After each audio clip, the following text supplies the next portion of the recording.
কম আছে আস্তে আস্তে ভেজে নিলে ওগুলো ফুলবে ভালো আর একটু মুচমুচে ভাব আসবে।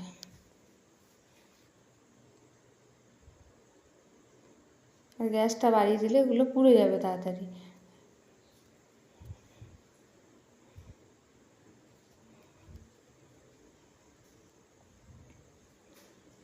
দেখুন কত সুন্দর ফুলেছে।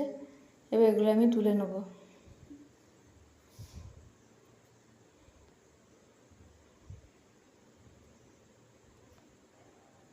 আবার ওই তেলে কিছু দিলাম, সেগুলোও নেড়ে নেড়ে ভেজে নিচ্ছি।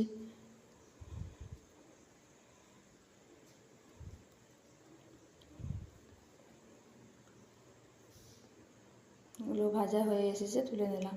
এবার তেঁতুলের কাঠটা আমি বের করে নিয়েছি, তার মধ্যে